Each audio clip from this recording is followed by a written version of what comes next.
So your parents, your mother didn't come here like most, like Lana and her mother came like almost from, I don't know, Idaho, and Hank Fonda came from wherever. I mean, so No, many my people came here in a you know, from different parts of the country coming west with this Hollywood no, my dream. mother and her sisters and her brother, uh, raised by her grandmother, by my grandmother, her mother, in San Francisco, and there for the terrible earthquake and everything. And shortly after that, they got scared by the earthquake and everything else. And my grandfather was an attorney, found a way to start a business with another couple of attorneys down here, and the whole family moved down here.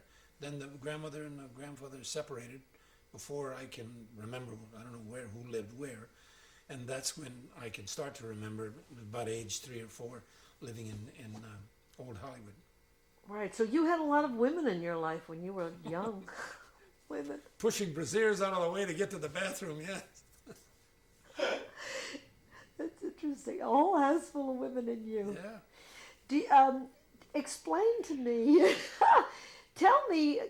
I hate to make you go through the whole story again, but tell me the story about your mother playing the piano when you did the famous laugh. I mean, I think that's probably not only one of the most famous scenes in movies, but that's certainly one of your most famous scenes.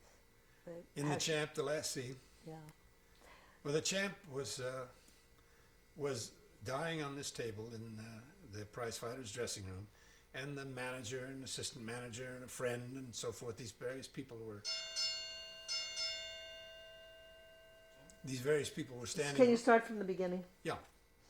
Uh, Barry the champ was dying on this table in the prize fighting dressing room, and I was there along with his manager and some doctor and a friend and somebody else, and 4 or 5 people. And as he died, and as I'm talking to him, I am at that age, what, 9? Yeah, I had my 9th birthday on the picture. I'm to realize he's gone, and I walk over to talk to this person, and what am I going to do, so on and so forth. He's gone, and then over to this person, and then to this person, and finally over there, and the door opens, and the one who was my mother, we've only seen a couple times in the picture, is there, and I've got a place to go, and I stop crying. And Victor Fleming had put 5 cameras on this, which you just never heard of in those days. There'd be a picture on the wall over here, and on a certain line of dialogue, that picture would be lifted from the inside, and that camera would photograph what's going on right here, and then it would come back down again, so that this camera now, who's been filming all this time, could use his scene, and one's following me around somewhat, and a major camera out here getting the whole picture. And he rehearsed us uh, all day, doing this whole thing and how it's going to work out, and the cameras and the timing and all of that. And then he had a talk with my mother. Which, I learned most of this, of course, later on, not that day.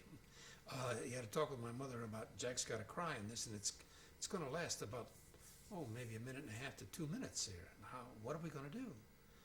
Well, my mother explained to him that she was a musician. She played the piano, and Jackie had no daddy, and this thing of this being daddy dying on him could help mean something, because Jack just feels his dad has died. Excuse me. There's a plane, right? Okay. So pick it up from. So my mother. Start from the part Piano. where your mother.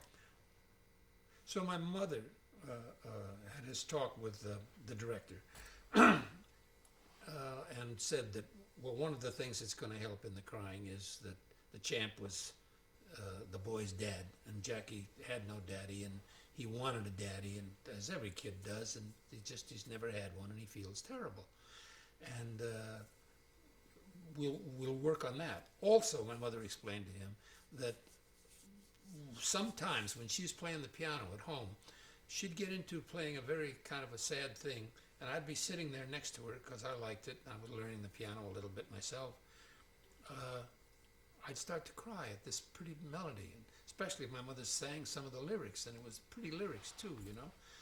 And so she said she knew what to play for me the next morning if everything was ready.